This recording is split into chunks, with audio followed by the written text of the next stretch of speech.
Oke, Assalamualaikum warahmatullahi wabarakatuh.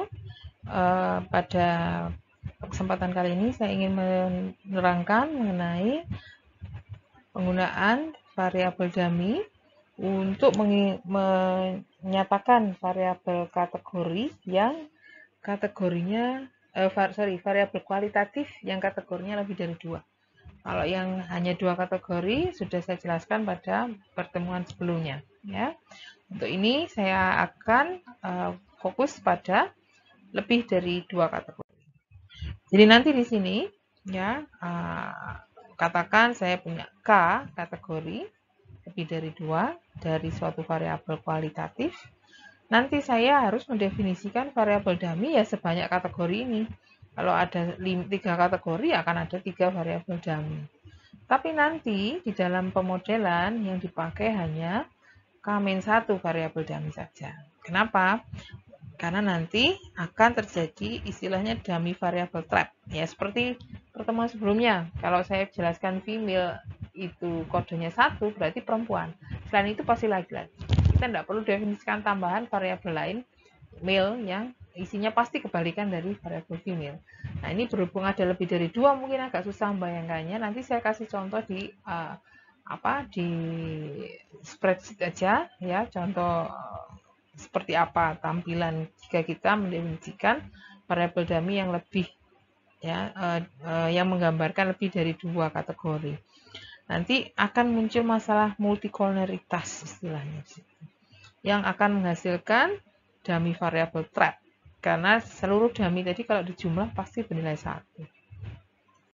Oke, contoh saya pasti contoh yang sebelumnya ya, yang di repository Woolrich di file wage 1 526 pekerja. Nanti di sini ini variabel yang di pertemuan sebelumnya tetap saya pakai lagi.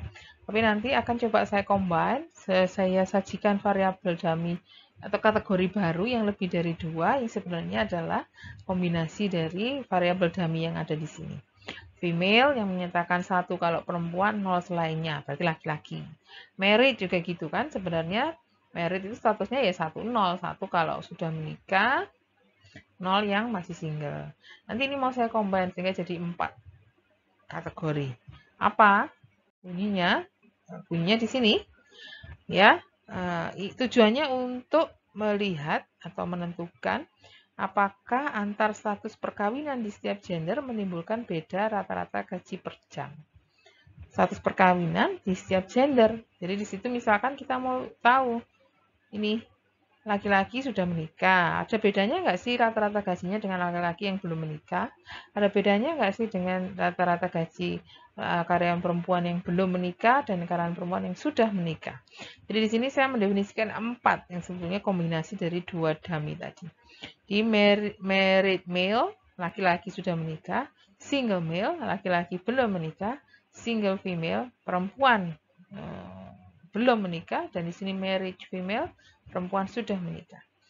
Kalau memenuhi sifatnya, jika karyawan I memenuhi sifat yang ini, bernilai 1, 0 selainnya. Semua ya. Jadi di situ setiap karyawan diidentifikasi apakah dia memenuhi sifat yang ini. Pada dummy yang pertama, hanya bernilai 1 jika karyawan tadi itu laki-laki sudah menikah. Pada dummy yang kedua, berarti nanti kamu punya 4 kolom. Ya, jika karyawan yang kamu amati itu laki-laki dan belum menikah, dia akan bernilai 1, 0 selainnya. Dan seterusnya. Nah, itu sebenarnya belum ada. Variabel tadi itu belum ada di data tadi. Dan kita bisa mendefinisikan sendiri dengan cara add, define new variable. Ya, komposisinya nanti memanfaatkan variabel dummy female dan variabel dummy married. Saya tunjukkan pemanfaatannya nanti dicoba sendiri. Jadi kamu pergi ke situ tadi akan muncul kotak seperti ini. Jadi untuk mendefinisikan laki-laki yang sudah menikah, kamu bilang seperti ini. Jadi di sini definisi variabelnya itu memanfaatkan sifat boolean, ya logika, ya. Ini kan bunyinya jika female sama dengan 0 itu berarti dia laki-laki dan sudah menikah, status meritnya sama dengan 1. Sama dengan ini artinya sama dengan ya. Jadi biar nggak rancu dengan sama dengan yang di sini, dia tesnya pakai sama dengan. Ini untuk ngeteks. If female sama dengan 0 dan if merit sama dengan 1. Gitu ya, kayak bahasa pemrograman di Excel seperti itu. Di sini diinputkan di Gradle, bahasanya, sintaknya menggunakan sama dengan dan menggunakan tanda dan ini 2 kali. Oke. Nanti akan terdefinisi variabel marriage male ini. Sama dengan yang lain, tinggal logikanya yang kita pakai untuk single male berarti nanti di status meritnya yang 0, kan? Female-nya 0 juga karena masuk laki-laki. Oke, untuk single female ya, berarti status female-nya 1, status meritnya 0. Terakhir untuk merit female ya bernilai 1 semua. Oke. Nah, kira-kira nanti variabel yang dihasilkan, yang diperoleh dari setting define new variable dengan menggunakan logika tadi, akan berbentuk seperti ini. Akan ada 4 kolom. Lihat, ya. Observasi pertama, karyawan pertama, kalau ditanya ini statusnya yang mana? Ya, berhubung di sini 0 semua, 1 hanya di sini, berarti kamu bisa bilang, oh dia perempuan yang masih single, yang belum menikah. Oke, karyawan random ya. Karyawan ke-10 gimana? Nilainya 1 di sini, yang lain 0. Jadi dia statusnya male, laki-laki yang sudah menikah. Dan seterusnya. Jadi nilai 1 itu hanya ada di salah satu. Tidak mungkin bernilai 1 di 2 kolom. Oke? Dan yang tadi saya sebutkan, multikoloritas, dummy variable trap. Ini kalau dijumlah ke kanan, hasilnya 1. Ya. Penjumlahan dari 4 variabel ini hasilnya sama dengan 1. Itu di dalam konsep regresi berganda adalah korelasi atau hubungan linear yang sempurna. Ini ditambah ini, ditambah ini, ditambah ini sama dengan 1. Jadi tidak boleh dipakai semua. Nanti yang digunakan adalah 3 dari 4 ini.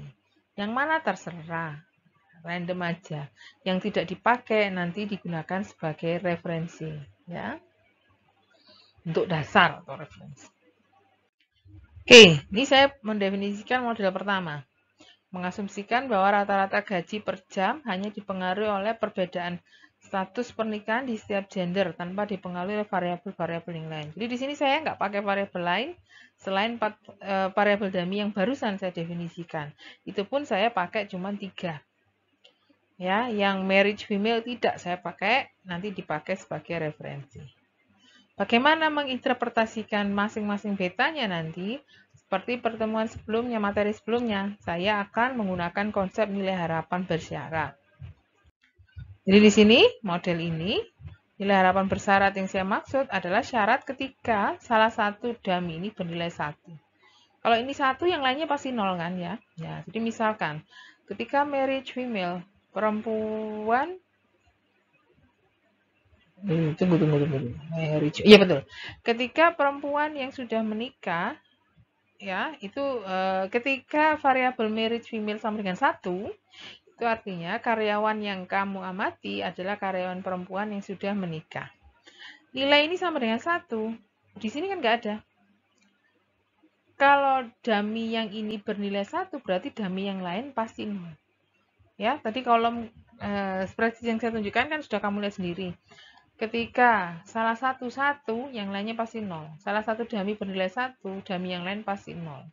Nah, berhubung di sini marriage female itu nggak ada, tapi kamu definisikan di sini, saya ingin mencari, ini bahasa lainnya, rata-rata gaji per jam dari karyawan perempuan yang sudah menikah. Kalau karyawan menikah, marriage female-nya bernilai 1, berarti ini 0, ini 0, ini 0. Ya, parameter yang tersisa hanya beta 1. Nah, dengan kata lain, beta 1 itu bisa kamu artikan sebagai rata-rata gaji per jam bagi karyawan perempuan yang sudah menikah. Bagaimana dengan yang lain?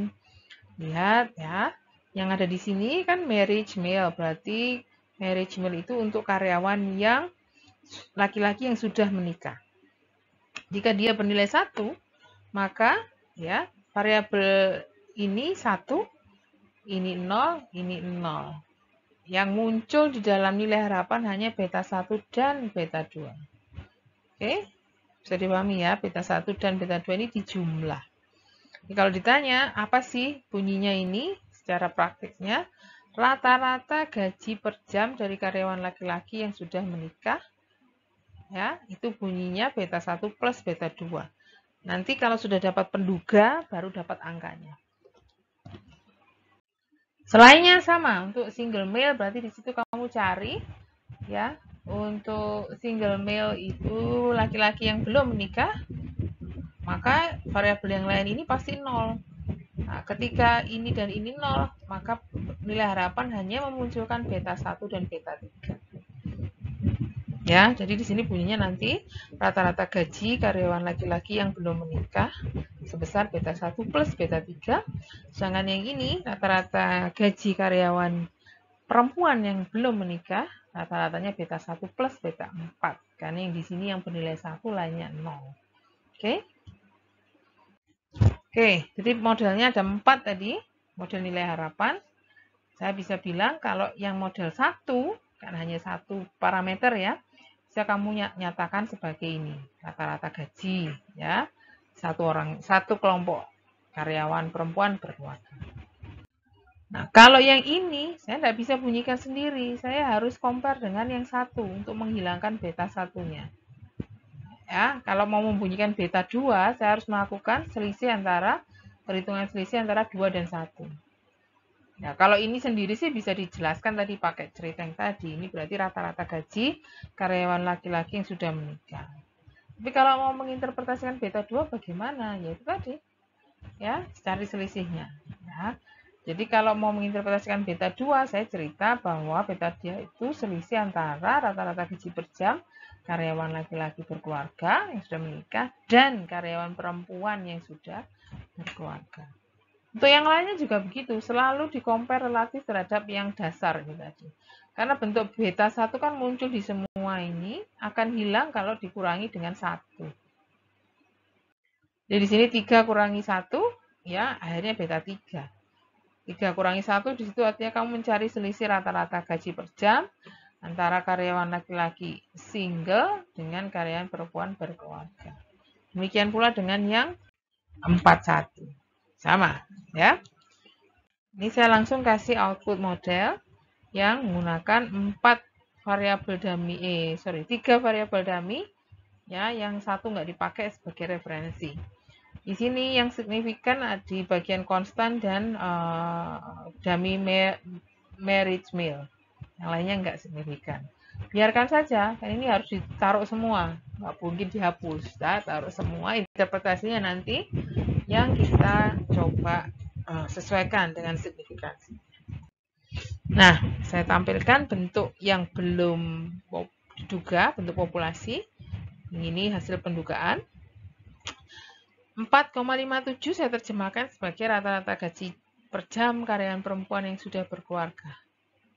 Sedangkan 3,42 saya bunyikan sebagai ya selisih antara gaji per jamnya laki-laki yang sudah berkeluarga dengan perempuan yang sudah berkeluarga. Atau saya bunyikan begini, rata-rata gaji per jam karyawan laki-laki yang berkeluarga lebih tinggi, ya sebesar lebih tinggi 3,42 dolar daripada rata-rata gaji per jamnya karyawan perempuan yang sudah berkeluarga. Selisih ini signifikan karena tadi koefisien beta 2 nyata, tapi value-nya kecil.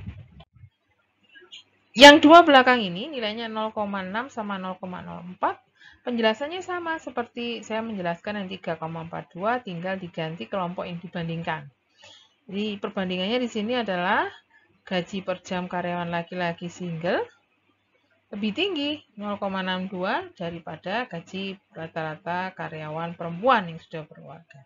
Yang ini ya, gaji rata-rata per jam karyawan perempuan single lebih tinggi daripada rata-rata gaji per jam karyawan perempuan yang sudah berkeluarga. Dua-duanya walaupun lebih tinggi dari referensinya, ya, rata-rata gajinya lebih tinggi dari referensi, semuanya tidak nyata. Hilang saja seperti itu. Oke. Nah, sekarang bagaimana jika ternyata gaji tadi ya tidak hanya dipengaruhi oleh perbedaan status pernikahan di setiap kelompok gender, tapi juga dipengaruhi oleh tingkat pendidikan dan lama pengalaman kerja. Jadi di sini ada variabel dummy atau kualitatifnya, ada juga variabel yang kuantitatif. Nah, bagaimana kita mencoba menginterpretasikan masing-masing variabelnya di sini? Ya, sama seperti tadi, ada dummy keempat yang tidak saya pakai, tetap digunakan sebagai referensi. Cara saya menginterpretasikan juga sama seperti tadi, cari dulu nilai harapan bersyarat. Ya, nilai harapan bersyarat saya mulai dari yang dasar, yang referensinya tadi. Marriage female sama dengan 1.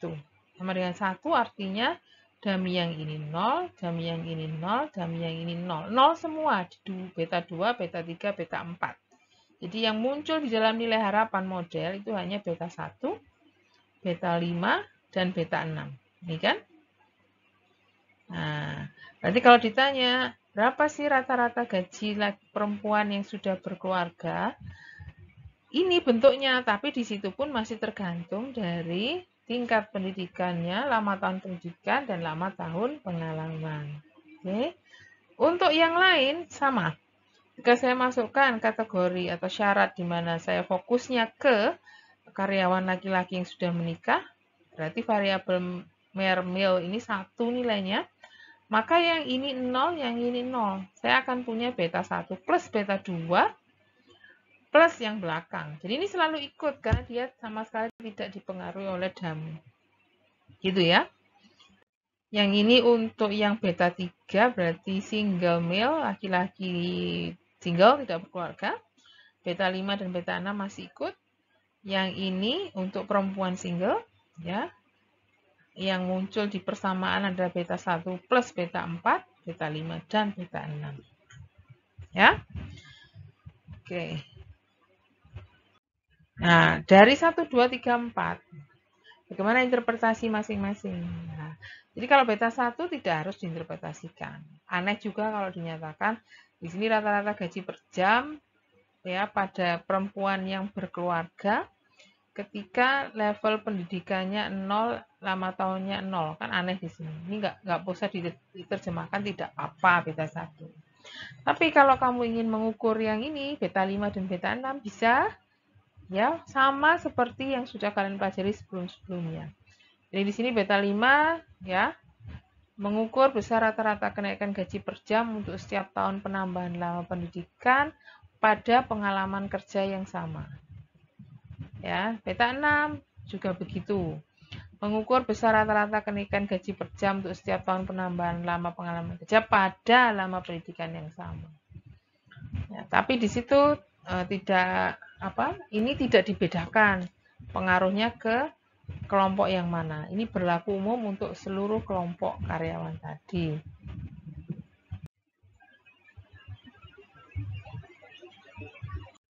Logika yang sama bisa saya terapkan untuk yang ini. 3 dan 1. Ya, 3 dan 1. Kalau saya anggap lama pendidikannya sama, ini bisa hilang. Pengalamannya sama ini juga bisa hilang. Beta 1 otomatis. Nah, nilai yang tertinggal hanya beta 3. Berarti di situ beta 3 bisa saya artikan sebagai apa yang saya tulis di sini. Pada lama tahun pendidikan dan lama pengalaman yang sama, selisih rata-rata gaji per jam antara laki-laki single dan perempuan yang sudah berkeluarga, besarnya perbedaannya adalah beta 3. Di beta 4 juga sama ya, lakukan selisih antara 4 dan 1, tapi dengan catatan education-nya sama, experience-nya sama. Oke, ini saya sudah punya output untuk model 2. Nah, saya tandai yang signifikan, yang tidak signifikan tidak saya tandai warna kuning. Abaikan dulu yang ini ya, saya fokus untuk interpretasi yang atas. Selebihnya ini sebenarnya sama aja nanti mau pemilihan model, signifikansi, yang jelas ini secara uji serempak, uji simultan dia nyata. Saya taruh di sini hasil pendugaannya tadi dalam bentuk persamaan sehingga bisa kamu lihat satu persatu ya. Jadi saya fokus dulu pada yang variabel kuantitatif. Jadi di sini untuk seluruh karyawan ya, setiap tahun penambahan lama pendidikan meningkatkan gaji per jamnya secara rata-rata 0,578. Ini signifikan dengan catatan lama tahun pengalamannya sama. Ada lama pengalaman yang sama. Sebaliknya yang ini ya, setiap tahun penambahan lama pengalaman kerja meningkatkan gaji per jamnya 0,0532 pada lama pendidikan yang sama. Jadi jangan lupa ya, itu dianggap yang lain konstan. Nah, jika yang tadi beta di education dan di experience berlaku untuk seluruh kelompok karyawan, ya, kelompok kombinasi gender dan status pernikahan, itu berlaku umum ya, jangan lupa ini disebutkan berlaku umum untuk semua kelompok karyawan. Nah, baru yang depan-depan ini ya, ini akan kita bunyikan sesuai kelompoknya atau sesuai komparasinya. Jadi yang tadi yang dijadikan bentuk referensi adalah karyawan perempuan yang berkeluarga. Jadi di sini saya bunyikan keyword yang pertama adalah education dan experience-nya sama. Di lama tahun pendidikan dalam pengalaman kerja yang sama. Selisih rata-rata gaji per jam karyawan laki-laki berkeluarga dari sini, marriage male, dan perempuan berkeluarga sebesar 3,13. Dengan kata lain, rata-rata gajinya karyawan laki-laki berkeluarga ini lebih tinggi daripada gaji karyawan perempuan berkeluarga. Selisih ini signifikan. Yang ini single male, berarti laki-laki single. Komparasinya dengan perempuan berkeluarga. Mana yang lebih tinggi? Ya, gaji rata-ratanya laki-laki yang single. Selisih ini juga signifikan dengan perbedaan 1,05 dolar.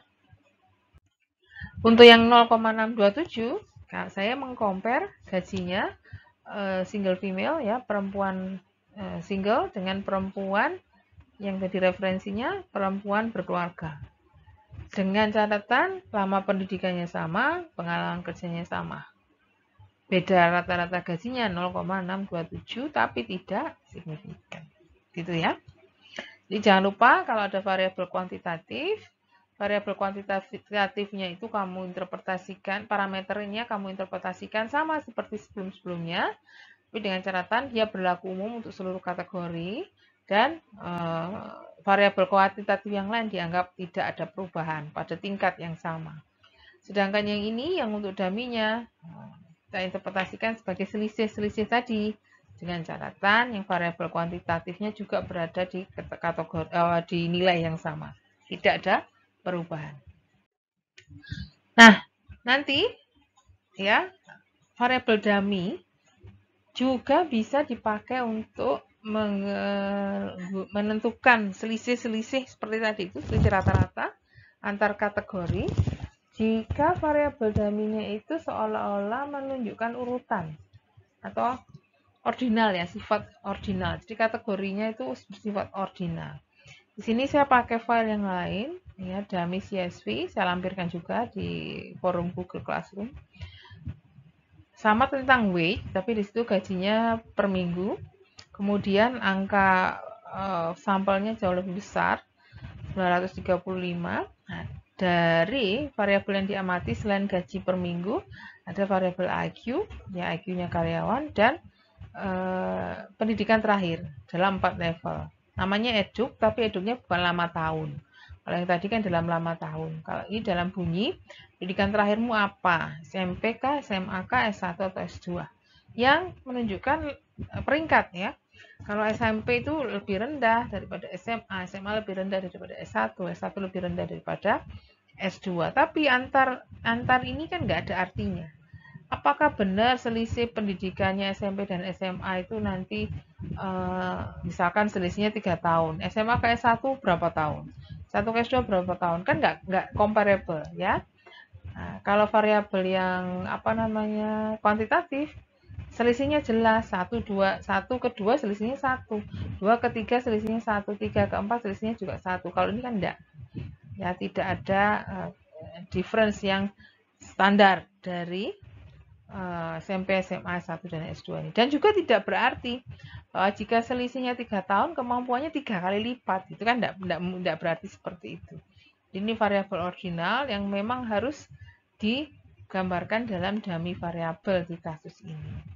Oke. Bagaimana pendefinisiannya? Seperti tadi sama. Jadi ada 4 level. Saya definisikan sebagai eduk 1, eduk 2, eduk 3, eduk 4. Ada indeks I di sini yang menunjukkan dia ditanyakan ke karyawan KI. Karyawan KI lulusan SMP, maka saya beri kode 1 di kolom eduk 1.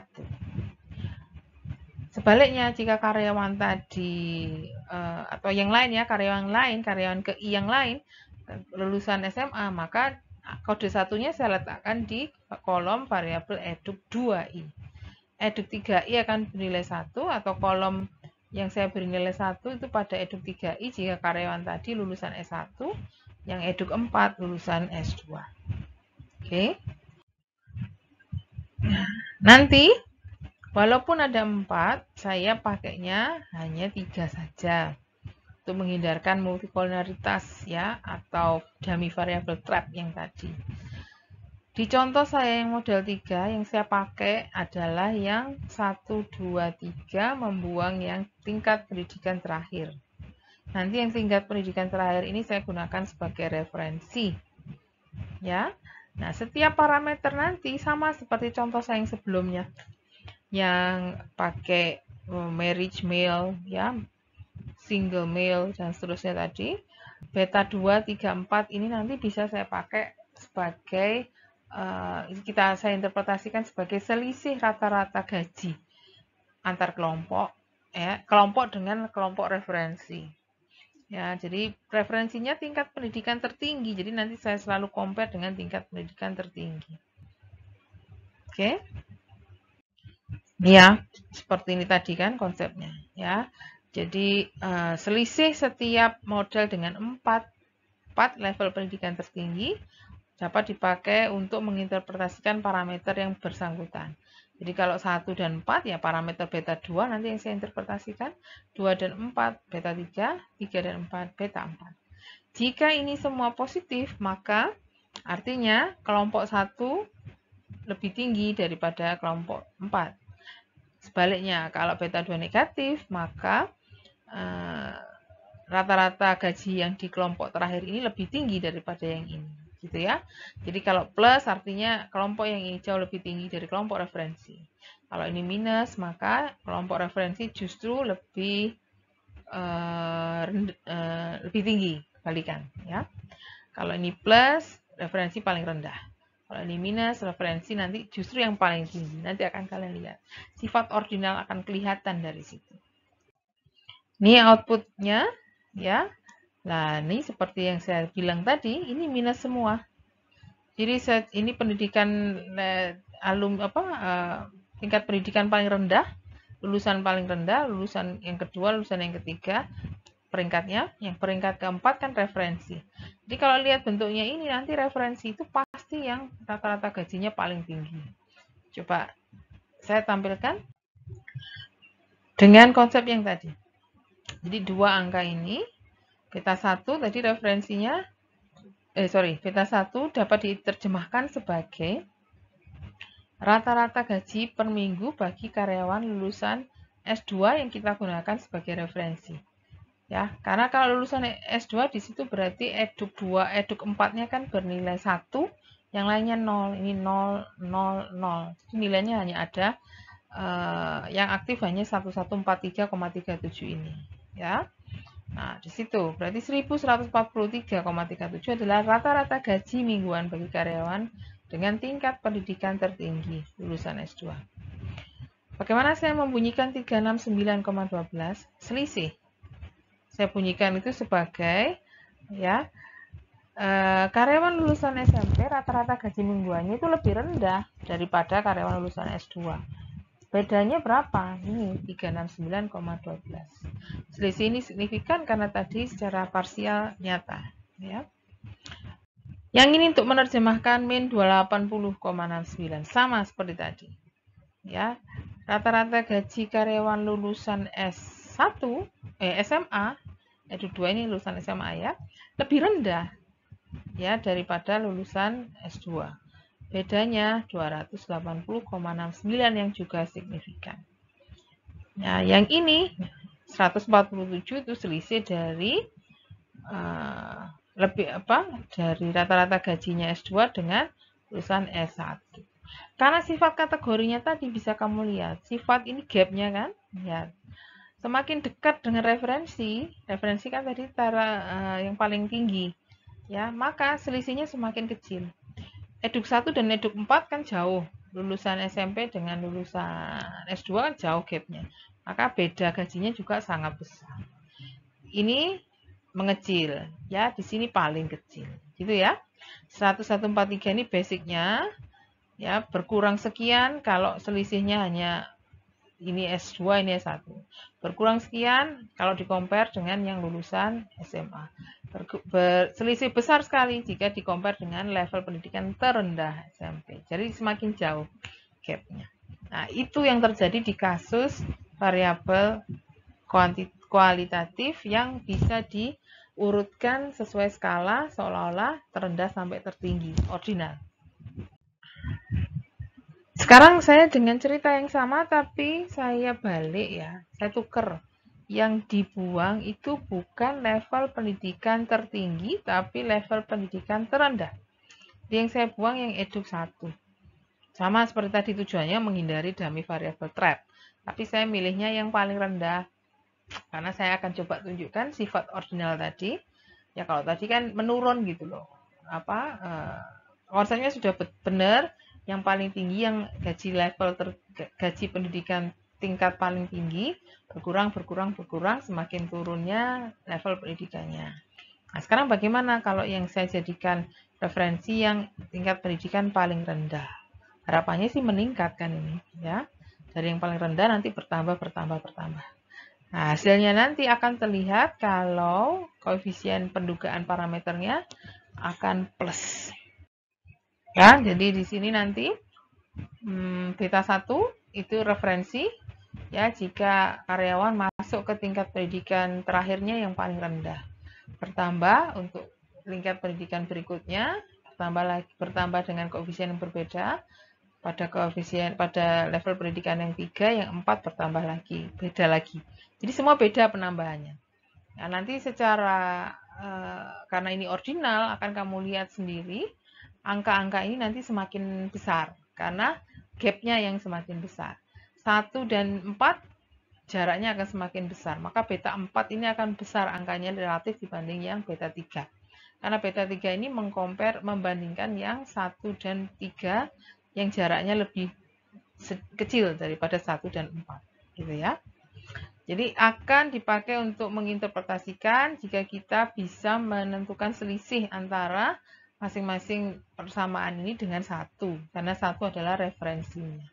2 dan 1, 3 dan 1, 4 dan 1. Ini outputnya.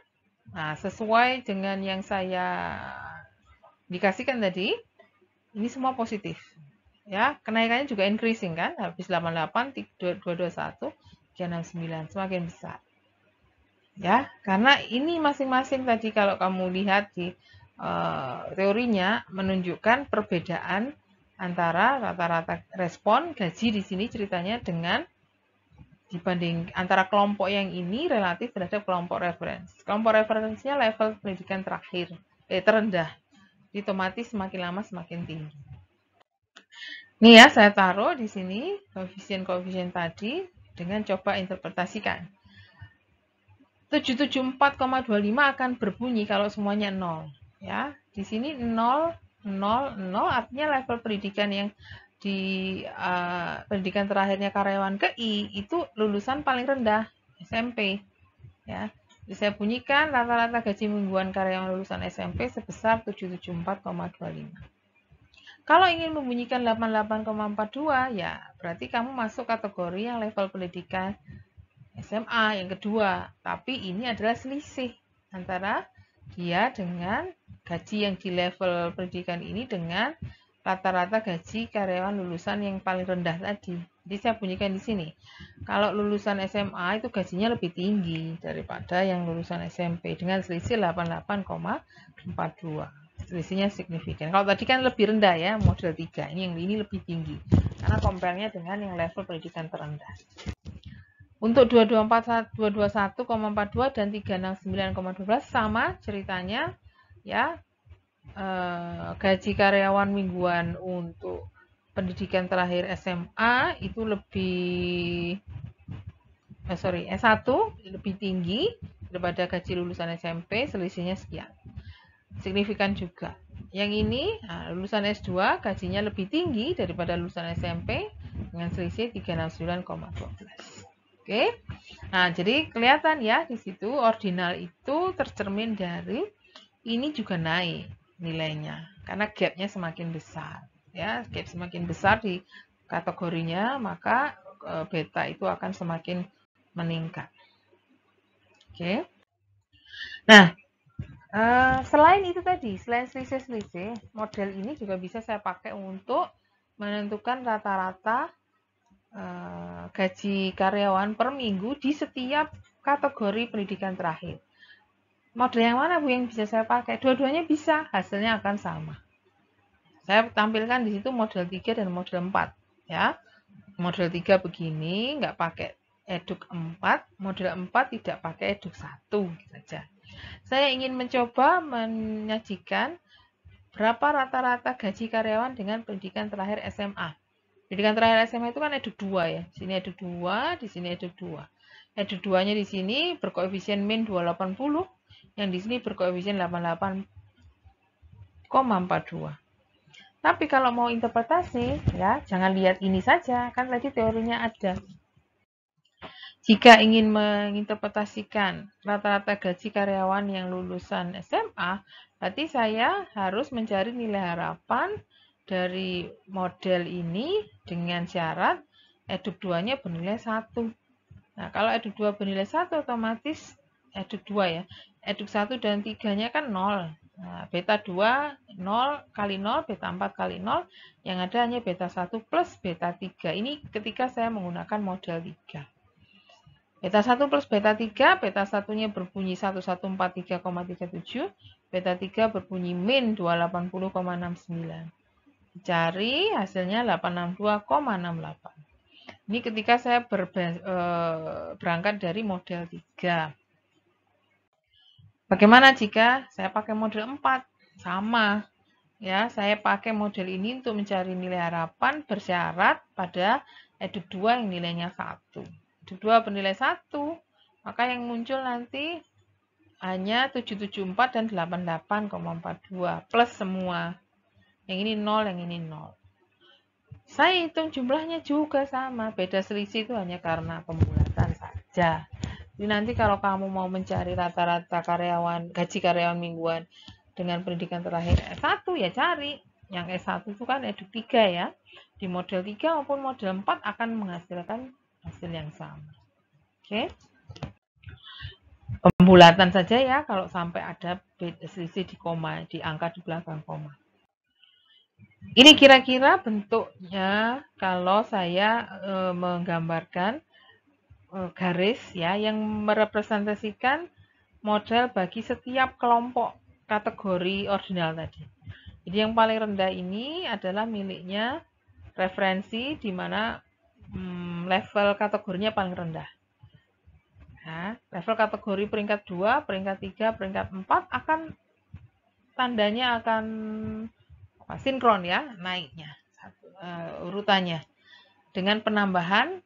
Jika koefisiennya positif semua, maka dia akan lebih tinggi lagi, gapnya semakin besar ya, antara yang ini dengan yang ini dengan yang ini bertambah gapnya, ini yang ini tambah lagi gapnya. Oke. Nah, itu keistimewaannya dummy yang dipakai untuk merepresentasikan variabel kategori yang sifatnya ordinal. Nah, untuk kalian, data yang sama yang sudah saya lampirkan, kalian coba kerjakan ini. Sebagai latihan, nanti dikumpulkan. Saya beri informasi nanti di menu tugas. Ya, kamu ingin membentuk model dengan asumsi Selain pendidikan terakhir, gaji mingguan itu juga dipengaruhi oleh AQ. Jadi AQ kan belum saya otak-atik, ya. Di mana pengaruh AQ-nya tadi berlaku umum seluruh tingkat pendidikan. Coba kamu inputkan IQ sebagai salah satu prediktor selain eduk 1, 2, 3, 4 tadi. Ya, terserah mau pilih yang mana sebagai referensi, ya. Coba aja, nanti salah satu boleh. Salah satu aja, jangan dua-duanya. Referensinya salah satu menurut kamu aja. Beri interpretasi hasilnya seperti apa. Mudah-mudahan nanti tidak ada satu aliran besar yang hanya menggunakan salah satu referensi. Silakan berkreasi seini kalian. Ya. Oke, atas perhatiannya terima kasih. Kalau ada pertanyaan nanti kita bahas di sesi diskusi. Assalamualaikum warahmatullahi wabarakatuh.